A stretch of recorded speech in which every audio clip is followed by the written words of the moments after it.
Eh bien, bonjour à tous. Un autre épisode du podcast de l'au-delà.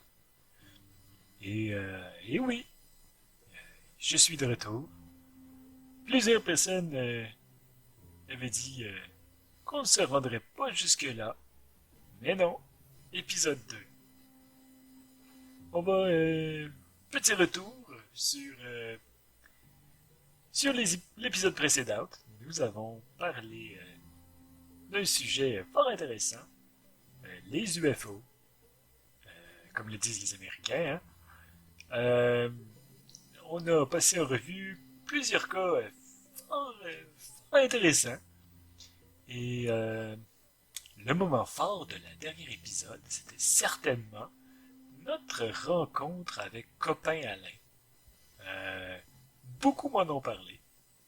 Copain Alain, cette boule d'énergie, ce bon vivant qui donne envie de croquer dans la vie. Donc, oui, euh, c'est passé plein de choses. Et depuis, j'ai rencontré copain Alain. On est allé à la belle province et on a discuté. Et j'ai pris pour ma part une grosse poutine et une petite frite. Parce que c'est c'est ça l'affaire avec j'adore les poutines, mais j'adore encore plus les petites frites. Les petites frites qui trempent pas dans la sauce. Hein? Alors je me suis dit, mais tant pis, j'aurais l'air d'un fou, et j'ai pris une grosse poutine et une petite frite. Et puis, j'ai mangé ma poutine, et ensuite j'ai mis du sel sur mes frites. C'était délicieux, aucun regret, aucun regret. Et de son côté, copain Alain s'est pris trois, si je me souviens bien, s'est pris trois gros roteux, comme il aimait le dire.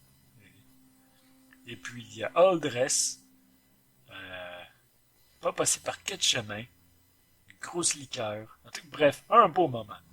On a parlé de différentes choses, dont son petit succès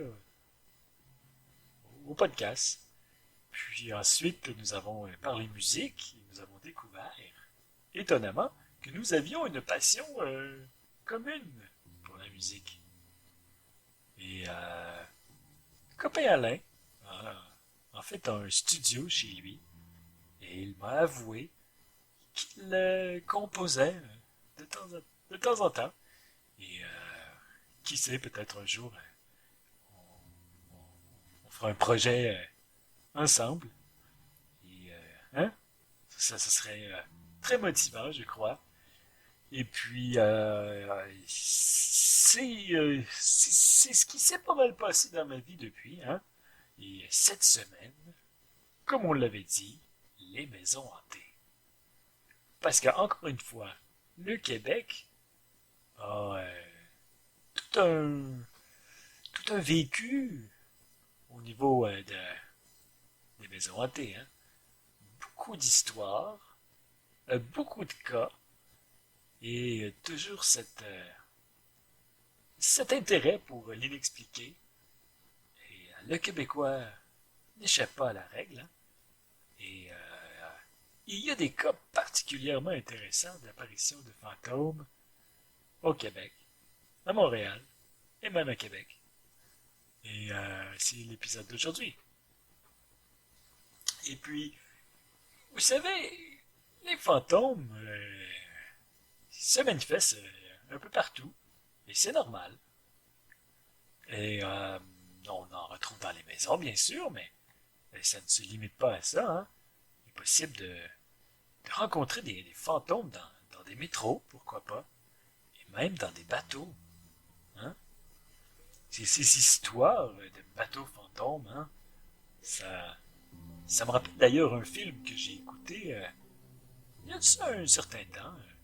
Je suis vous savez, j'ai une passion pour les vieilleries. Et j'aime particulièrement collectionner et revoir des vieux VHS. Parce que vous savez, je suis un peu vieux jeu. Et je n'ai pas de DVD. Pour l'instant. Vous me direz que je ne vis pas dans mon air, mais j'ai de la misère encore avec ces technologies. Et il y a l'autre, il y a aussi les DVD, oui, mais aussi le nouveau, l'engin à la mode.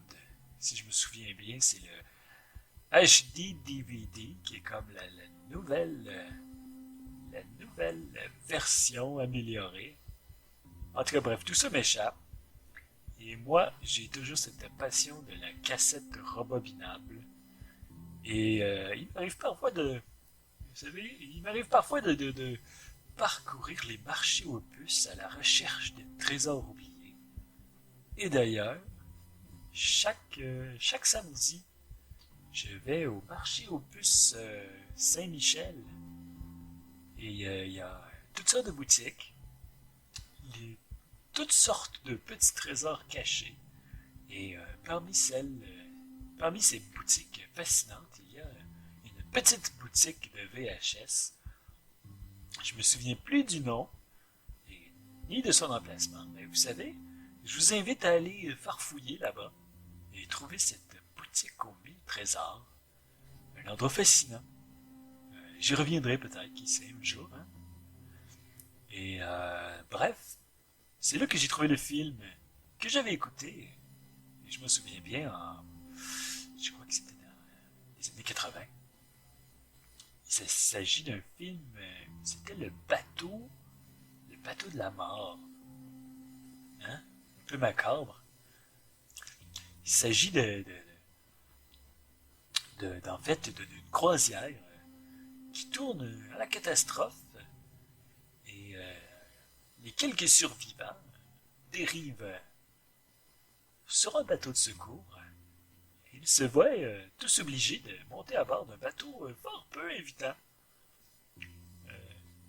À l'allure à l'allure abandonnée, mais au final, c'était pas si le cas que ça. Hein. Et il y avait des fantômes à bord. Et tout un film assez. C'était avec l'acteur George Kennedy, acteur que j'apprécie particulièrement. Euh, vous l'aurez sûrement, vous le replacez sûrement, c'était le partenaire de Frank Drebin dans le film L'agent fait la farce. Hein? Trilogie burlesque euh, qui nous fait rire. Hein? Ça fait du bien des fois de rire un peu. Et L'agent fait la farce euh, était, de ces films simples qu'on écoutait toujours très amusant. Bref, avec George Kennedy, donc, acteur qui a fait quand même plusieurs films, qui est mort il n'y a pas si longtemps d'ailleurs. C'est dommage. Et ça me rappelle d'ailleurs George Kennedy qui avait fait un autre film à bord d'un bateau. C'était un vieux nanar euh, qui s'appelait, si je me souviens bien, The Uninvited. Mon anglais me fait défaut, mais je le traduirais par le pas invité, quelque chose du genre. Un film habilement monté qui, euh, qui racontait l'histoire d'un riche entrepreneur qui partait en mer avec, deux jolies jeunes femmes à bord de son bateau personnel. Et les jeunes femmes étaient accompagnées de leurs amis. Et puis, tout se voulait un voyage de rêve jusqu'au moment où ils se rendent compte, et c'est là que ça devient intéressant, qu'ils ont à leur part un félin, un chat, génétiquement modifié, transportant un virus mortel. Et puis là, c'est très crédible, c'est ce qui rend la chose vraiment troublante. Et puis l'animal en question, et je m'en souviens très bien encore, il crachait comme une boule de poil, qui était en fait bête terrible. C'était comme il se crachait à l'intérieur pour faire sortir sa vraie nature. C'était toute une drôle de métaphore. Et puis cette bête n'en avait que pour le visage des gens. Hein. Puis je me souviens bien qu'à un moment dans le film, George Kennedy, notre George Kennedy, se faisait violemment croquer le mollet. Et puis c'est là qu'on voit tout c'est là qu'on voit qu'on a affaire à un acteur de haut niveau. Et c'est très crédible. Et sa souffrance est palpable. On, j'en doutais pas, j'en étais même troublé. Et c'était tout un film qui... mais si vous voyez, j'en viens à la conclusion, si je me souviens bien. Euh, dans les deux films, le bateau coulait à la fin. Et c'est pas une bonne moyenne pour George.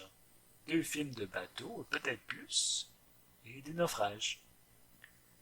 Mais bon, je vous le conseille, ce film. Très efficace, très divertissant. Et puis moi, j'en suis sorti grandi. C'était, euh, c'était quelque chose. C'est ça qui est intéressant dans le monde du cinéma, et vous serez sûrement d'accord avec moi. Parfois, les réalisateurs réussissent à nous amener plus loin et à nous surprendre avec des twists, hein, des twists comedies qui nous frappent comme un mur, nous surprend. C'était le cas de ce film. Et c'est le cas de bien des films. Je me souviens, je suis un de ces amateurs et vous serez surpris de voir toute la diversité des films qui, qui rentrent dans mon répertoire. Hein. Et je me souviens, parmi ces films, il y avait, le nom m'échappe, peut-être pourrez-vous répondre à ma question, c'était il y avait un homme qui protégeait un jeune garçon.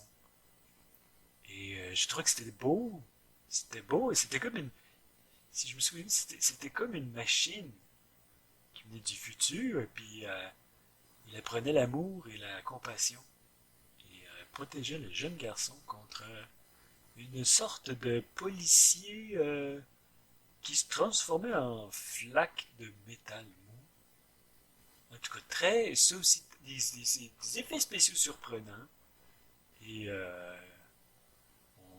la réalité, vous voyez, ce genre de film nous rappelle que la technologie a ses bons côtés, mais aussi un revers plus effrayant qu'on aime mieux pas voir. Très très intéressant, et je vous le conseille. Le titre m'échappe, mais je crois que je ne m'en souviens plus. C'était bref. Mais vous voyez, j'en avais parlé dans l'épisode précédent. Je m'égare parfois. Et il faut que je me discipline à moins m'égarer. Parce que je me souviens. Et puis ça fait longtemps de ça. C'était en 1994, je pense. Et j'avais été reçu à une télécommunautaire de la ville de Châteauguay. Et on avait parlé de mon livre que j'avais écrit à l'époque. Un livre sur les... c'était au sujet des cristaux, les différents cristaux, qui ont des effets sur nos vies. On a tout intérêt, on a vraiment tout intérêt à apprendre les différents cristaux leur facultés, si je puis dire. Sur notre vie, ça a un gros impact. Et j'étais allé justement parler de mon livre. Et finalement, le sujet avait bifurqué et j'avais parlé, si je me souviens bien, j'avais dû parler un bon 15 minutes sur mon, mon chat de l'époque, Farfouino, un gentil Angora, sympathique. C'était une belle bête, mais avant toute chose, c'était un compagnon sympathique. Et il me manque d'ailleurs. Et il avait une grande importance dans ma vie. Hein. Nos animaux de compagnie, sont particulièrement, ils représentent plus qu'on le pense. On a tendance à les oublier, mais ce bon Farfouino était mon partenaire de crime. Ces soirées passées devant la télé à manger, pour ma part, je mangeais ce que j'adorais manger. Et puis c'est mon petit péché mignon. Un peu moins maintenant, hein, mais il faut que je rationne mon sucre. Mais à l'époque, je mangeais des passions flaky. J'adore les passions flaky. Et avec un petit café, décaféiné le soir, bien entendu, hein, mais chacun ses vices. Et moi, je mangeais mes passions flaky et je donnais des petites minouches, comme on dit, des petites minouches à mon chat, qui étaient les Friskies. Et puis, en tout cas, c'était mon petit moment. Et, bref, j'ai passé une grande partie de l'entrevue à parler de mon animal de compagnie, mais pas tant de mon livre, en tant que tel. Et, euh, et voilà. Mais ça arrive parfois, on bifurque, justement. C'est un de mes problèmes. Mais vous savez, des fois, bifurquer, c'est pas une mauvaise chose. C'est en osant s'égarer un peu qu'on retrouve son chemin. Tout ça pour dire qu'il faut pas hésiter à se promener un peu, essayer des nouvelles choses, et même si c'est pas le chemin défini auquel on s'attendait, hein, et s'il n'y avait pas un peu de surprise dans la vie, je pense que on serait tous un peu, hein, en tout cas. Donc oui, pour en revenir au sujet principal, les maisons hantées. Hein, je crois qu'avant de se lancer dans le sujet et d'aborder les maisons hantées du Québec, on peut s'arrêter pourquoi pas discuter d'un des cas qui m'intéresse particulièrement, la mystérieuse maison Winchester, une maison, très très célèbre en Californie. Et ce qui était intéressant dans cette histoire-là, c'est que la maison appartenait à l'épouse du fondateur de l'usine de Winchester. En fait, c'était soit le propriétaire ou soit son fils, je ne suis pas trop sûr. Mais tout ça pour dire que euh, après la mort de son mari, celle-ci s'est mise à croire à une malédiction lancée sur sa famille. Et puis, elle a décidé de construire une demeure pour accueillir tous les morts tués par balle, par l'arme Winchester. Il y avait peut-être à l'intérieur de celle-ci une profonde... elle se sentait probablement coupable d'une certaine façon de tous les morts causés par par la compagnie de son mari. Hein. C'est bien légitime. Et puis, elle a eu une triste vie, elle a perdu un enfant et tout ça. Dans la dépression, elle a décidé de construire une gigantesque maison, dictée par les fantômes. Et puis, la maison a été construite pendant vraiment longtemps, en fait. C'est ça qui rend la chose vraiment mystérieuse. La construction de cette maison a pris plus de 38 ans. Et puis, tous les soirs, Sarah Winchester, qui était la dame en question, s'enfermait dans une pièce dont juste elle avait le droit d'aller. Et puis, les fantômes lui disaient comment construire la maison. Et puis, chaque matin, elle donnait les plans à son équipe de construction. Et puis, ceux-ci devaient être à bout de vivre, hein? vieille folle qui leur amène des plans tous les jours. Comment, comment réussir à avoir une sorte de, comment dire, vous savez, des fois c'est bien d'avoir un plan clair, ça travaille mieux, puis de toujours changer les choses, ça doit être épouvantable. Bref, mais donc il devait être bien payé, et puis la maison a été construite. En fait, elle n'a jamais été tout à fait achevée. Elle s'est arrêtée à la mort de la dame. Mais la maison était déjà, on s'en tient, bien avancée. Elle était construite en continu, 24 heures sur 24. Et puis, c'est toute une maison d'ailleurs. Et vous en étonnerez pas. Et puis, c'est impressionnant. Elle contient encore aujourd'hui 160 pièces, 40 chambres et 47 foyers et plusieurs cheminées et de bizarreries quand même, plusieurs bizarreries comme des portes qui mènent à nulle part, des escaliers au plafond et toutes sortes de choses dont les fantômes auraient dicté cette dame à construire. Donc vous pouvez vous imaginer qu'un fantôme peut avoir de drôles d'idées. Hein. Et puis, en tout cas, et ce qui est aussi intéressant, c'est que cette maison, pour l'époque, autant bizarre était-elle, avait, avait un certain, comment je pourrais bien dire ça, elle était très avancée pour son temps, avec, entre autres, l'eau chaude et un système de chauffage central qui était, en fait, très rare. Et, en tout cas, tout ça pour dire, c'était malgré tout un petit bijou de conception. Ce qui rend l'histoire assez rocambolesque. Et paraît-il qu'il y avait des fantômes. Hein? Il y a plusieurs histoires. Et maintenant, c'est un musée, je crois. J'aimerais, qui sait, un jour le visiter. Ce serait intéressant.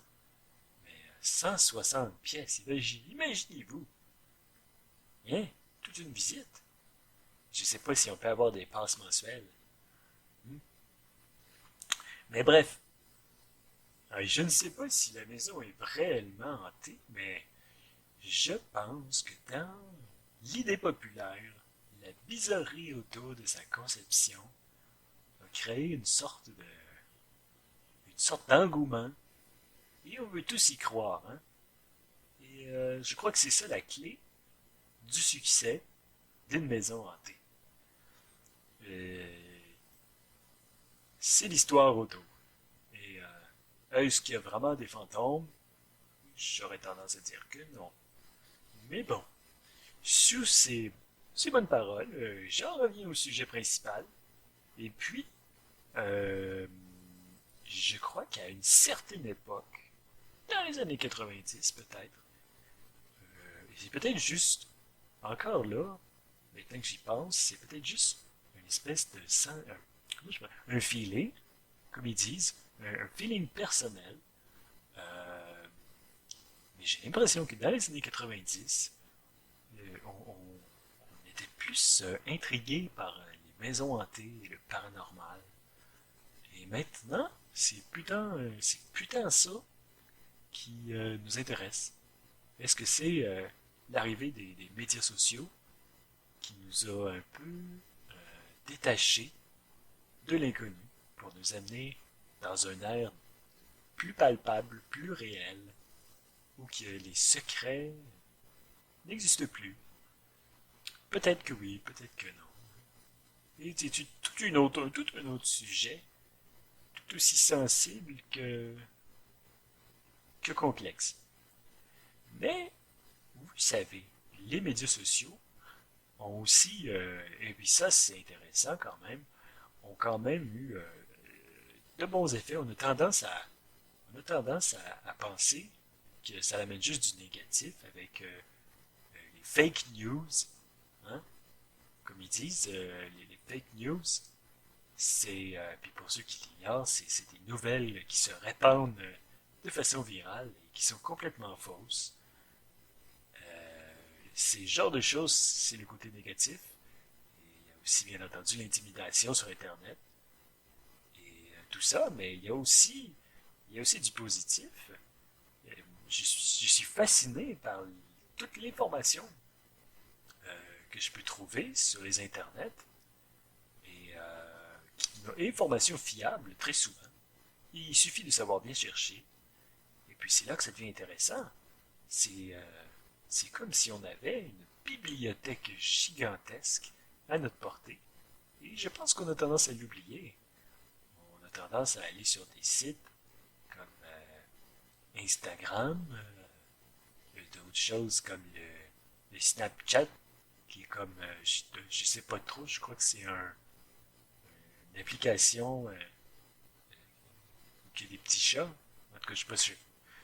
Mais tous ces accès, on a accès à quelque chose de grand, mais comme toute bibliothèque, c'est à nous de savoir bien nous diriger dans les bonnes sections pour avoir l'information qu'on recherche. Donc, hein, si on va dans les revues à potins, on va trouver des potins. Et puis, si on cherche quelque chose, de l'information plus fiable, eh bien, il y a à faire sur Internet. Et puis, c'est la même chose. En fait, moi, ce qui me fascine, c'est maintenant l'accès à peu près tout. Hein. Je me suis gré récemment d'une liseuse électronique. Et croyez-moi, j'étais un des premiers à ne pas aimer la chose. J'ai fait non, jamais je ne pas, jamais je ne me séparerai de la version papier. Je, mais maintenant, une petite merveille de technologie, j'ai sur ma table de chevet ma liseuse Sony et je peux y uploader, comme ils disent, à plein de livres qui sont maintenant libres de droit en plus, qui plus est.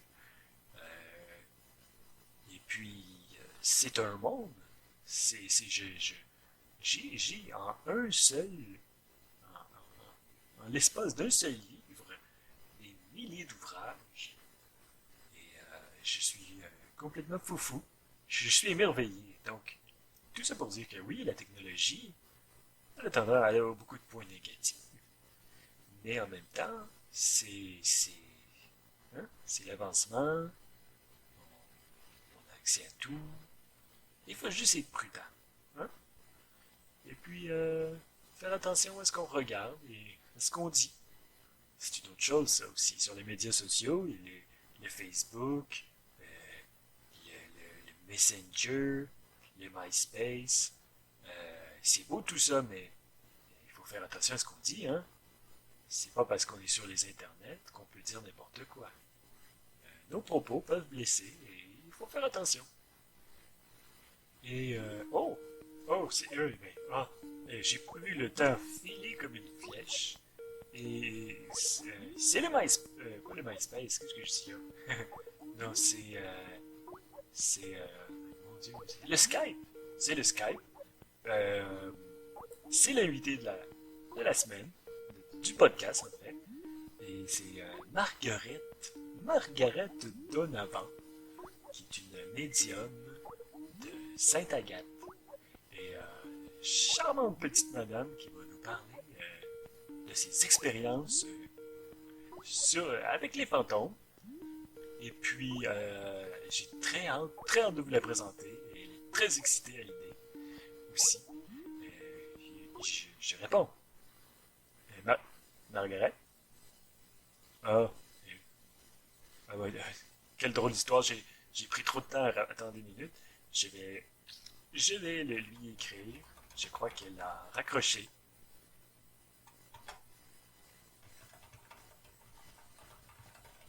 C'est tout moi, ça. C'est tout moi. C'est un peu comme sur mon téléphone. Et ça, c'est drôle. Sur mon téléphone cellulaire, je me suis mis une sonnerie de téléphone. C'est peut-être que ça vous rappellera des souvenirs. C'est la chanson thème d'Unsolved Mystery, une émission que j'écoutais religieusement, religieusement. Euh, C'était, vous en souviendrez sûrement, une émission qui traitait d'événements mystérieux, des crimes non résolus. Et il y avait même certains épisodes un peu paranormaux. De là mon intérêt pour l'émission. Très intéressant. Et puis, ben là, l'effet négatif de cette superbe sonnerie, j'avais souvent tendance à écouter la chanson et à ne pas répondre au téléphone. Mais bon. Ah, je... Non.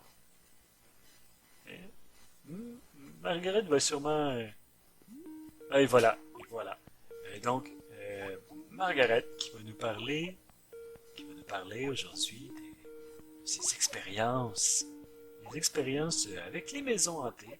Elle en a visité plusieurs. Et elle a, pour sa part, eu des expériences particulièrement intéressantes, dont une. Mais avant, je vais répondre avant. Elle vous en parlera elle-même. Margaret, j'ai encore trop pris de temps. Attendez, je recompose. Je sais pas, je recompose, mais vous savez, je vais lui parler sur Facebook. Et puis, et voilà. C'est merveilleux aussi. Facebook nous permet de rester en contact avec, avec les gens autour, hein? Et puis, encore plus pratique en ces temps difficiles de pandémie. Hein? Et sujet que je ne compte pas traiter, je suis écœuré de voir. J'en comprends l'importance, mais on en parle trop et ça a un effet tellement négatif parfois, la peur et cette paranoïa, cette panique générale. C'est quelque chose qui à mon avis, a eu des effets. On n'est même pas malade pour de vrai et on se sent tout croche. Et ça, c'est l'effet de la peur collective. C'est quelque chose qui me. C'est quelque chose, c'est important d'en parler, même si j'ai dit qu'il ne fallait pas en parler, et que je suis écœuré de tout ça. Éventuellement, c'est comme les autres, hein. Les autres, le H1N1, on n'en parle plus maintenant. J'attends toujours que cette chère Margaret recompose. Elle, ce qui est intéressant de cette dame, en fait, c'est que et puis c'est là que ça devient vraiment intéressant, elle a été un médium et au service de la police de la ville de Matane à l'époque. Et elle travaillait sur un cas de crime et de disparition, en fait. Et elle a aidé à résoudre l'énigme. Un sujet très intéressant. Et, c'est une autre chose qu'elle pourra vous parler. Et voilà. Et on va lui dire un chaleureux bonjour. Attendez une minute. Ah ben non, ben c'est bête. Margaret? Bah, je vais. Attendez un petit instant. Ça, c'est. Comme on dit, hein. Ça, c'est les. On n'est pas en direct, mais on est comme dans le temps réel. Et c'est des événements qui. Vous savez, je suis pas très bon en montage. Alors, moi, je, je tourne ça d'un trait. Et puis. Bon, Margaret ne rappellera pas. Peut-être une autre fois. Bon, bien, tant pis. Margaret, c'est bien. C'est bien. Ce n'était pas mon intention, mais elle s'est sentie un peu brimée. Et je crois je crois qu'elle pense que je me suis moqué d'elle. Bon, je vais, bon, je vais régler la situation. C'est bien malheureux d'ailleurs, mais elle reviendra dans un épisode suivant, hein, certainement, certainement. Et en espérant vous revoir pour la prochaine épisode, je vais arrêter ça là. C'est, on reparlera à Margaret une autre fois. Et puis, dans la prochaine épisode, j'ai une belle surprise. J'ai très hâte. Euh, je vais partager le podcast avec quelqu'un. Ça sera un événement certainement très très... je m'attends à une troisième épisode très très intéressante. Vous serez très heureux et satisfait par le contenu. Une fois encore, on a effleuré le sujet. Mais on l'a effleuré, hein? On n'a pas... on y reviendra. Et puis, je suis sûr que il y en a beaucoup à dire. Et je pense qu'on n'en a pas fini avec les maisons hantées. Alors, mais pour la prochaine épisode, un sujet très très bizarre. Euh, mais c'est une surprise. Oui, oui, c'est une surprise. Et avec un invité tout à fait spécial. Je crois que vous serez... j'en suis tout excité. Hein? Et puis, mais sur ce, je vous souhaite une agréable soirée ou une matinée. C'est ça qui est merveilleux avec les podcasts. Vous l'écoutez quand ça vous plaît. Et puis, c'était un plaisir. Et à la prochaine.